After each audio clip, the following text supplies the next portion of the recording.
Jonas 1 e 2. Veio a palavra do Senhor a Jonas, filho de Amitai, dizendo: dispõe-te, vai à grande cidade de Nínive e clama contra ela, porque a sua malícia subiu até mim. Por que a história de Jonas importa? Muitos de nós, quando ouvimos a história do profeta Jonas, podemos ser tentados a pensar que nós já sabemos tudo sobre essa história. Afinal de contas, quem é que não se lembra daquele profeta considerado o profeta fujão? Afinal de contas, quem não se lembra do grande peixe? Afinal de contas, quem não se lembra da missão que ele recebeu para fazer na cidade de Nínive, conhecido como o profeta, o profeta do Antigo Testamento, o profeta missionário? Talvez alguns pensem que Jonas é uma história apenas para crianças, que as professoras contam lá na escolinha das crianças, só uma historinha para distrair as crianças, já que elas estão lá na salinha, não tem nada para fazer, vamos contar uma historinha fácil. A história de Jonas é fácil de entender. Tem pessoas que pensam que Jonas é um livro e um profeta que está associado apenas com missões transculturais, porque ele vai pregar não para o povo de Israel, ele vai pregar para um povo ímpio. E alguém pode falar assim: olha, meu chamado da parte de Deus não é fazer missões transculturais, portanto, penso eu que o livro de Jonas não é para mim. Ainda há aqueles que pensam que talvez a narrativa de Jonas, por ter se passado há milhares de anos atrás, seja descontextualizada.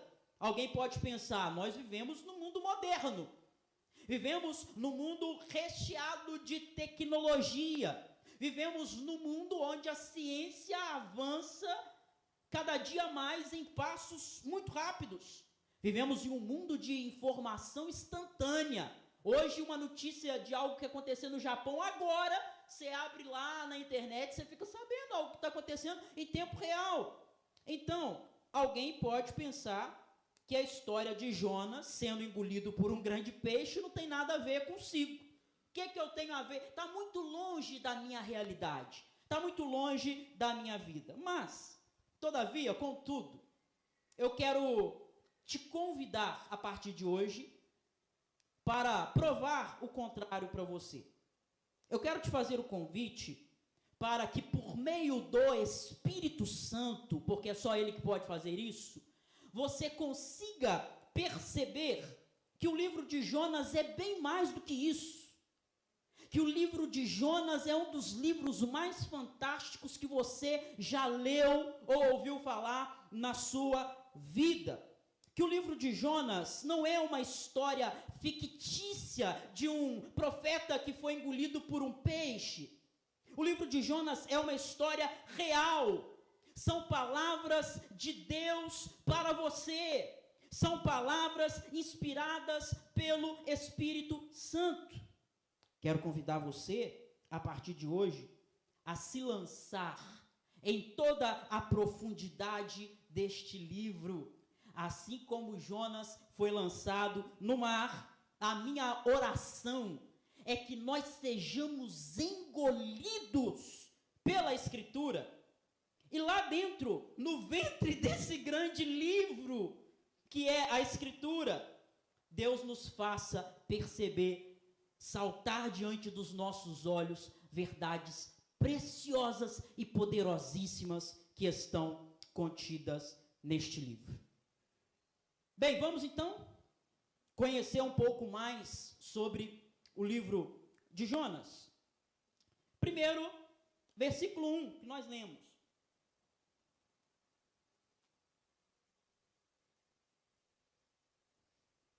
Veio a palavra do Senhor a Jonas. Quem é que está por trás deste livro? Quem será o autor deste livro que você tem nas suas mãos e que você está se detendo a estudá-lo a partir de hoje. Bom, a teologia liberal é um dos piores venenos de Satanás nos nossos dias. Teólogos liberais afirmam, por exemplo, que Adão e Eva não são personagens reais, que não existiram de verdade, que não têm lastro de historicidade, ou seja, que eles não existiram historicamente, existiram apenas como um mito. É uma história, porque como você vai explicar para as crianças a complexa criação do universo e do homem? Então criou-se uma historinha com tal de Adão, com tal de Eva, que foram feitos do barro, que é absurdo, dizem os liberais. Eles não creem na ressurreição de Jesus. É um absurdo pensar que um homem possa ressuscitar. Ninguém ressuscita. Então, para os liberais, o que ressuscitou não foi Jesus, mas o querigma, a mensagem que ele pregava é que ressuscitou. Vejam que absurdo. Portanto, não é de se assustar e se pasmar que os teólogos liberais não creiam que Jonas tenha sido engolido por um grande peixe. Isso parece absurdo demais para caber na mente deles. Isso parece algo inadmissível. Ora, nós estamos no século XXI, com tanta ciência, com tanta tecnologia. Eu sou esclarecido demais para acreditar que o homem foi engolido por um peixe. Portanto, os teólogos liberais negam a autoria de Jonas neste livro. Por quê? Se Jonas não existiu, se ele não foi um personagem histórico que existiu no tempo e no espaço, então esse livro aqui foi alguém que assumiu esse nome de Jonas, talvez um pseudônimo, e escreveu esse livro. Mas Jonas não existiu. Bom, é necessário refutar esse pensamento. E nada melhor para refutar pensamentos errados em relação à Escritura do que a própria Escritura. Vejamos, portanto, o que nos diz 2 Reis, capítulo 14, versículo 25.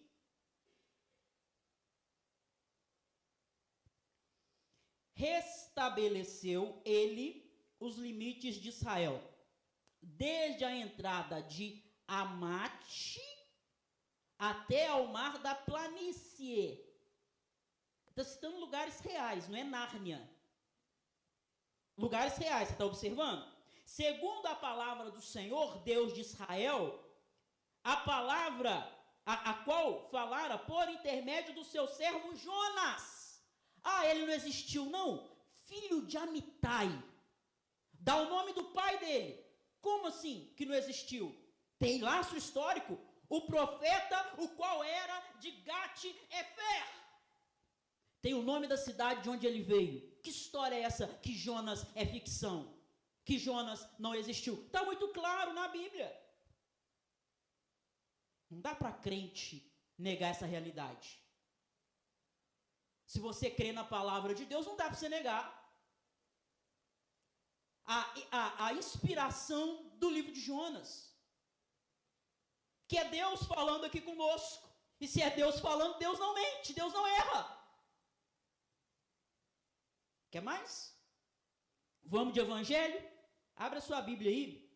Esse texto não está aqui no slide não, senão também você fica muito preguiçoso, não vai querer abrir a Bíblia mais, não é verdade? Mateus capítulo 12.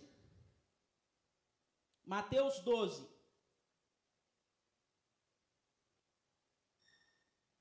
A partir do versículo 38. Então, 38. 12, 38.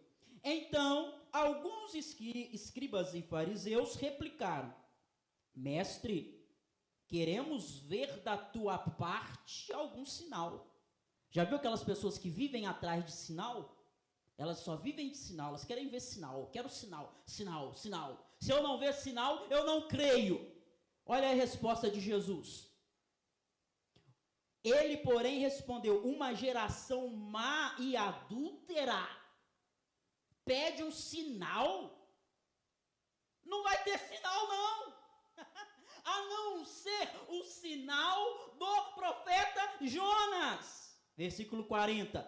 Porque assim como esteve Jonas 3 dias e 3 noites no ventre do grande peixe, assim o Filho do Homem estará 3 dias e 3 noites no coração da terra. Será que Jesus está mentindo? Porque ele cita Jonas. Se Jonas não existiu, tudo que Jesus falou não faz sentido. E tem mais. Ele cita o povo para o qual Jonas pregou. 41. Ninivitas se levantarão no juízo com esta geração e a condenarão, porque se arrependeram com a pregação de Jonas, que existiu de verdade, e eis aqui está quem é maior do que Jonas. Glória mesmo. O autor do livro, sim, é Jonas. E por sinal, cá entre nós, que ele não saiba disso. Que camarada estranho esse Jonas, né? Que profeta diferentão é esse Jonas? Por quê? Porque Jonas foi o único pregador que ficou frustrado com o sucesso da sua pregação. Ele fica insatisfeito porque a pregação dele deu certo. Paige Kelly faz um comentário brilhante. Ele diz assim, a maioria, esse comentário está no slide. A maioria dos pregadores trabalha duramente para obter bons resultados. Jonas trabalhou duramente para não ter bons resultados, mas ele teve sucesso, apesar das suas atitudes. Você já pensou nisso? Você já imaginou? Jonas trabalha para tudo dar errado, mas ainda assim tudo dá certo. Jonas fez todo o possível para que a missão que Deus deu para ele fracassasse. Jonas tinha um espírito indignado, Jonas tinha um preparo insatisfatório e Jonas tinha uma mensagem medíocre. Pregação medíocre. 5 palavras no hebraico, que consistia a pregação dele. E aí, o resultado disso é um sermão impactante. Você estava esperando, não é? Eu falo assim, ele pregou um sermão medíocre, ele faz tudo para dar errado, ele não se dedica, ele vai contra Deus, aí você espera que eu diga o resultado disso foi um fracasso. Não, o resultado foi um sucesso. Mas quando foi que esse profeta tão diferente e esquisito viveu? Quando Jonas viveu? A história de Jonas nos transporta para cerca de 800 anos antes de Cristo, durante o reinado do rei chamado Jeroboão II. Conforme está descrito, se você for ler, 2 Reis, capítulo 14, versículo 25. Esse foi um período de grande prosperidade do Reino do Norte, que também era conhecido como Israel, embora marcado por decadência espiritual e moral. Então, o reino de Israel está prosperando muito, está crescendo muito, você tem fronteiras sendo expandidas, você tem a economia de Israel crescendo, mas a relação de Israel com Deus está estremecida. Você consegue ter paz? Se tudo na sua vida estiver dando certo, você com o emprego que você pediu a Deus, ganhando seus 15.990 reais limpos por mês, mas a sua vida com Deus está em frangalhos. Você consegue viver bem assim? Pois é, É nesse contexto que o profeta Jonas é chamado por Deus e chamado para algo incomum. Porque os profetas chamados por Deus, levantados por Deus, eles pregavam para Israel. Mas Jonas não é chamado para pregar para Israel.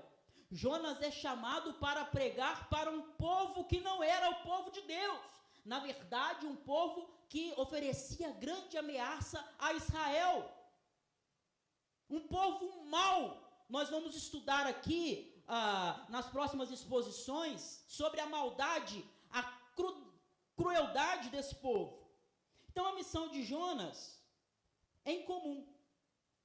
Mas eu queria chamar a sua atenção para o fato de que isso não é a única coisa incomum que existe neste livro. Esse livro está repleto de milagres. E ao contrário do que muitas pessoas pensam, milagre não é algo comum. Tem gente que quer um milagre todo dia, mas se tivesse milagres todo dia, deixaria de ser milagre. Porque o milagre não é ordinário, ele é extraordinário. É algo que acontece extraordinariamente, não é algo corriqueiro. Esse livro está repleto de milagres. Charles Feinberg, brilhantemente, diz o seguinte, comentarista bíblico: a zombaria tem se concentrado especialmente em torno do fato de Jonas ter sido engolido pelo peixe e sobrevivido. Muitos estudiosos zombam disso. Você for para a faculdade, você fala que você é crente, e você fala que você acredita que Jonas foi engolido por um peixe e que sobreviveu, vão rir na sua cara. Assim como dizer que Deus criou o homem. Parece um absurdo. Ele continua: a raiz da dificuldade é a negação do miraculoso. Não tem milagre. Que história é essa, milagre? Um milagre, ele sobreviveu por um milagre. Se, porém, nós excluirmos o miraculoso da Bíblia, tira o aspecto do miraculoso, o aspecto dos milagres da Bíblia, o que nos restará?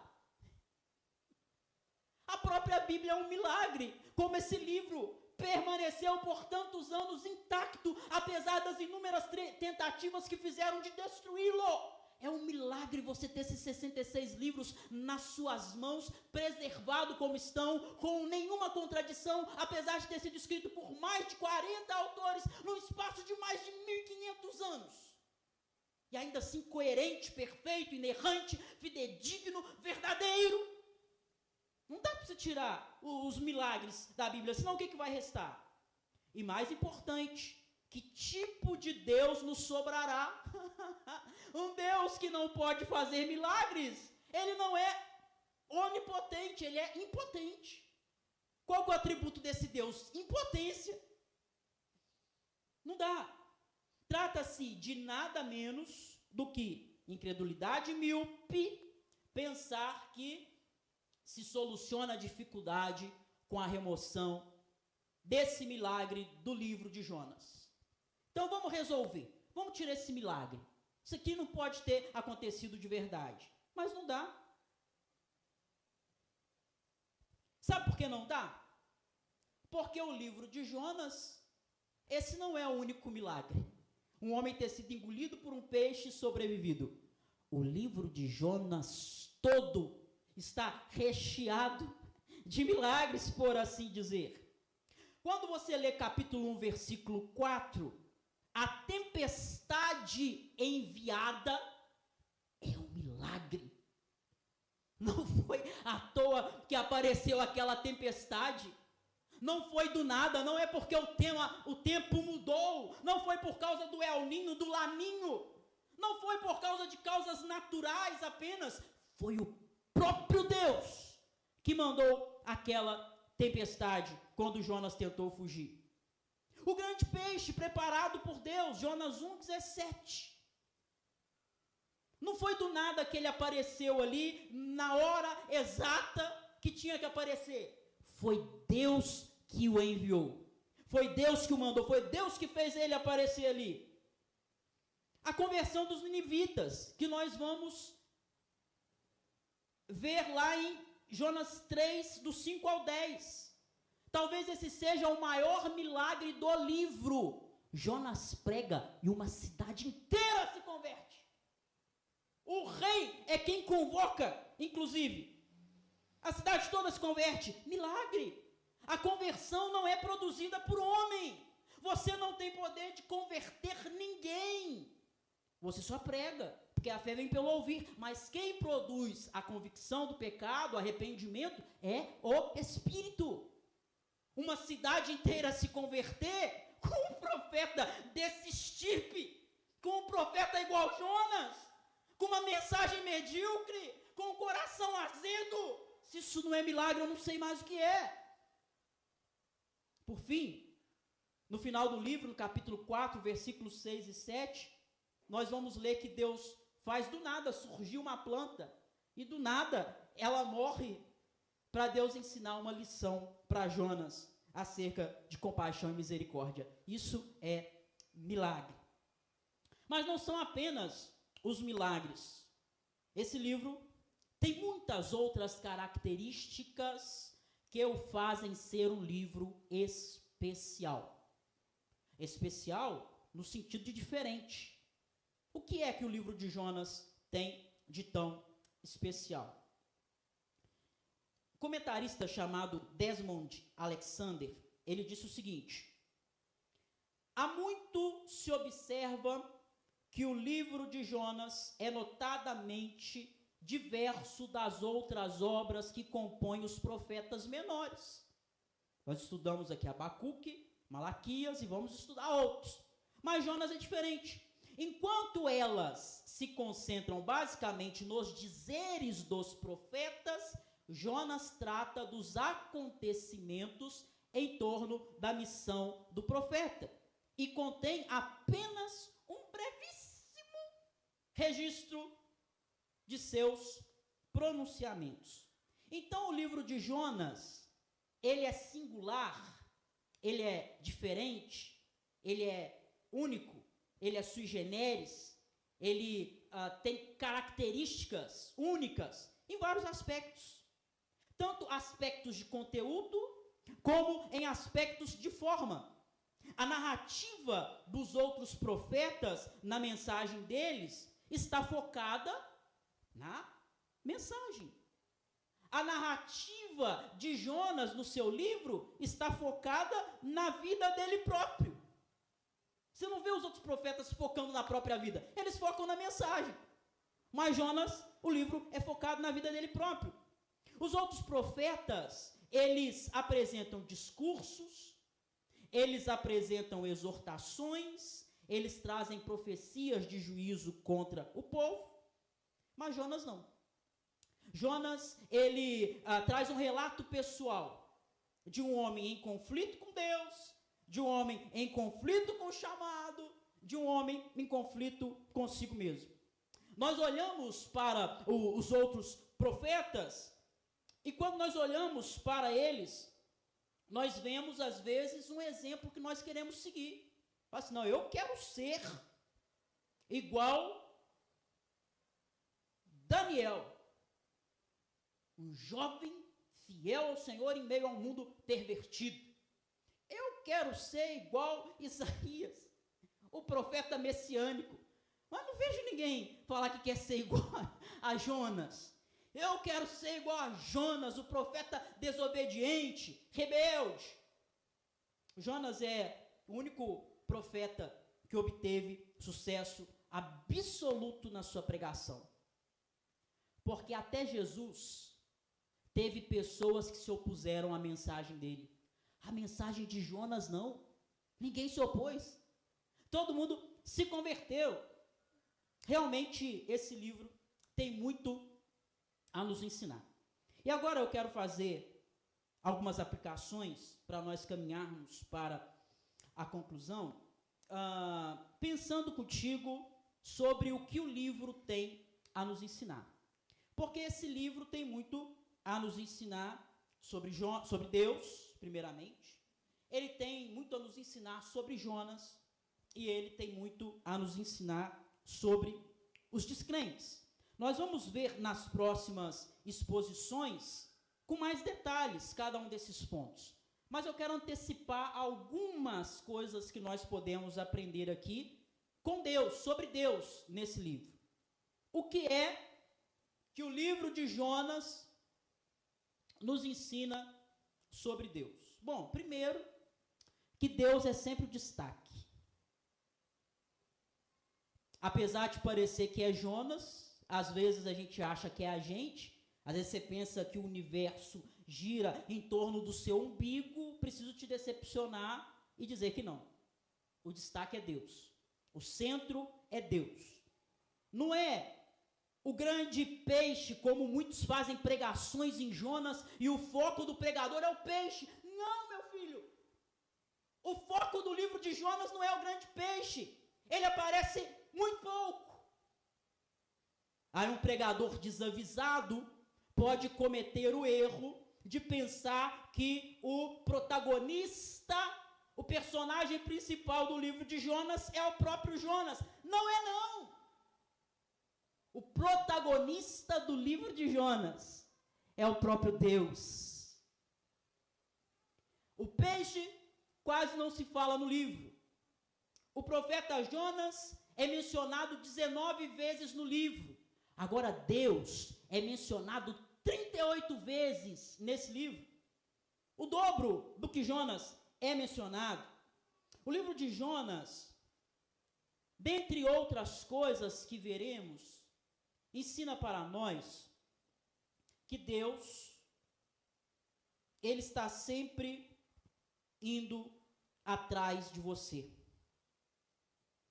Não importa o quanto você tente fugir, Deus não desiste de você.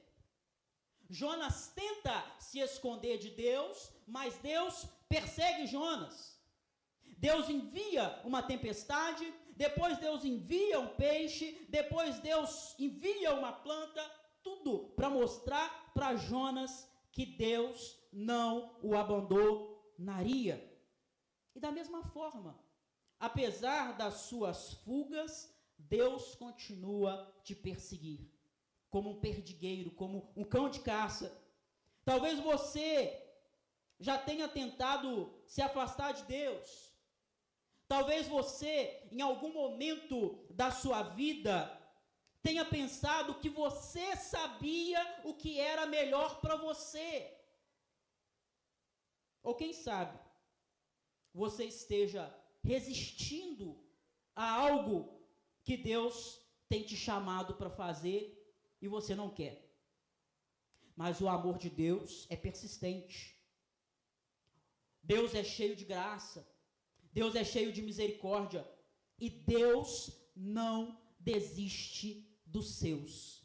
Se Deus chamou você, se Deus escolheu você, Ele está no seu encalço. Ele vai trabalhar em você, ainda que seja necessário mandar o grande peixe para te engolir, mas Deus não desistirá de você. É uma grande lição que nós aprendemos nesse livro acerca de Deus. Em segundo lugar, o que nós aprendemos acerca de Jonas? O nome Jonas, no hebraico, é Yoná, que quer dizer pomba. Mas há um missionário que comenta esse texto, e ele diz que o nome mais adequado para Jonas não devia ser pomba, devia ser gavião. Porque a pomba é considerado o animal da paz, mas Jonas não está em paz. Jonas está em guerra. Ele não está em paz com Deus, ele não está em paz consigo mesmo, ele não está em paz com o seu ministério e ele não está em paz com os outros. Ele é um homem emburrado, é um homem sem misericórdia, é um homem mal intencionado. Quando ele é confrontado por Deus, o que ele faz? Ele foge.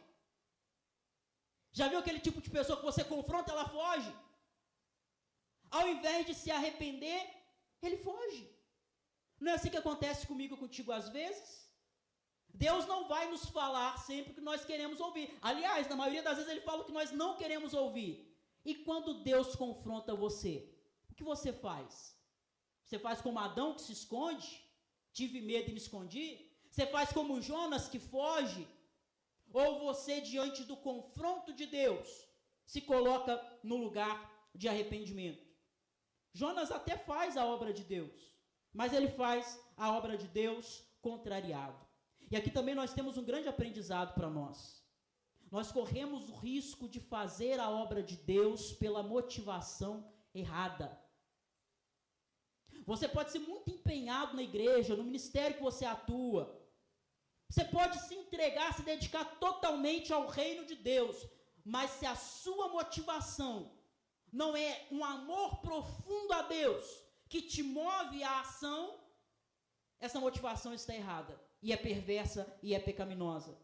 Jonas não faz por amor, ele faz por obrigação, faz contrariado. Ele não quer fazer o que é certo, porque o que é certo desagrada a Jonas. A gente também não vive esses conflitos? Quantas vezes você não quer fazer o que é certo, porque o que é certo desagrada você?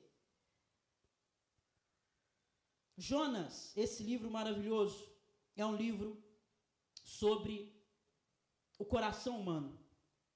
Quando você lê Jonas, você tem uma radiografia do seu coração.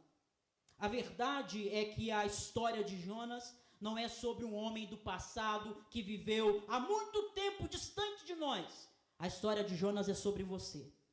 A história de Jonas é sobre mim. Todos nós, em algum momento da nossa vida, já resistimos ao que Deus queria que nós fizéssemos. Sejam coisas pequenas, como perdoar alguém que você tem dificuldade de perdoar, mas você sabe que isso é o que você tem que fazer. Ou sejam coisas grandes, como aceitar uma volta de 180 graus na sua vida, para fazer e cumprir o chamado que Deus tem para você, para fazer o que Deus espera que você faça. Vamos ser sinceros, quem de nós nunca quis fugir da responsabilidade? Quem de nós nunca quis evitar o conflito? Ou simplesmente ignorar a vontade de Deus, porque a vontade de Deus parece difícil, porque a vontade de Deus parece desconfortável. Você é Jonas. Quando eu estudei sobre esse livro o tempo todo, eu me vi aqui, falava, olha eu aqui, não querendo fazer o que é certo, olha eu aqui, não querendo ouvir a voz de Deus, olha eu aqui, fugindo de Deus, olha eu aqui. O tempo todo, ao ler Jonas, você se deparará com aquela pessoa para a qual você olha todos os dias no espelho. Você mesmo. Você é Jonas, esse fujão, esse rebelde, esse desobediente, de quem Deus não desiste e continua trabalhando, e se precisar ele vai te amassar, mas ele não desiste dos seus. Aleluia por isso. E em último lugar, o que o livro de Jonas nos ensina sobre os descrentes? O livro de Jonas nos ensina que nós não gostamos totalmente da misericórdia de Deus. Que isso, irmão? Eu gosto sim. Não, você não gosta totalmente da misericórdia de Deus. Você gosta da misericórdia de Deus quando ela é aplicada a você. Mas você não gosta da misericórdia de Deus aplicada aos seus inimigos. Jonas não queria que o Senhor perdoasse os ninivitas. Achava que eles não mereciam perdão. É você. Quantas vezes você não falou assim, o cicrano não merece o meu perdão? Não. A fulana não merece uma segunda chance. Ele tem que pagar mesmo. Isso tudo que está acontecendo é castigo pelo que ele fez. Jonas, fujão, egoísta, desobediente. Irmãos, não somos nós que decidimos quem Deus vai ter misericórdia ou não. Você está esquecendo do nosso texto queridinho? Nós que somos reformados? Romanos 9. Você lembra Romanos 9,15, o que diz? Terei misericórdia de quem eu quiser ter misericórdia. Então fica quietinho. Se Deus quer ter misericórdia de quem você não quer que tenha, Ele teve misericórdia de você, seu miserável pecador. Você vai querer determinar de quem Deus tem misericórdia ou não? Às vezes nós nos esquecemos que o Senhor nos salvou não por causa de nós, mas apesar de nós. Vamos orar? Você que pode, coloque-se de pé. Senhor, nosso Deus querido, nós te agradecemos pela tua palavra, Senhor.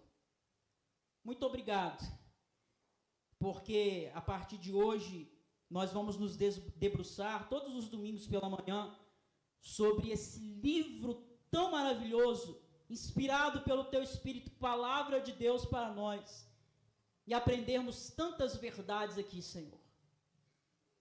Aprendermos tanto sobre a nossa forma de se relacionar com o outro, aprendermos tanto sobre a forma de nos relacionar com o Senhor, aprendermos tanto sobre o seu caráter, sobre a sua pessoa. E quando nós olhamos para a tua revelação no livro de Jonas, esse Deus que não desiste do pecador, que não desiste do seu filho, do seu servo, do seu eleito, nosso coração se enche de esperança, Senhor. Porque quando nós olhamos para nós mesmos, nós só vemos miséria, Senhor. Somos pecadores miseráveis. Não apenas uma vez nós desobedecemos a tua voz. Não apenas uma vez nós nos insurgimos contra a tua vontade. Não apenas uma vez nós fomos rebeldes contra o Senhor. Mas o Senhor não desistiu de nós. O Senhor continua trabalhando em nós, Senhor. Ai de nós, se não fosse o Senhor.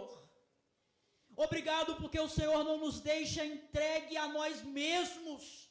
O Senhor não nos deixa entregues à nossa própria vontade. O Senhor nos arrebata de nós mesmos para si todos os dias. Essa é a nossa segurança.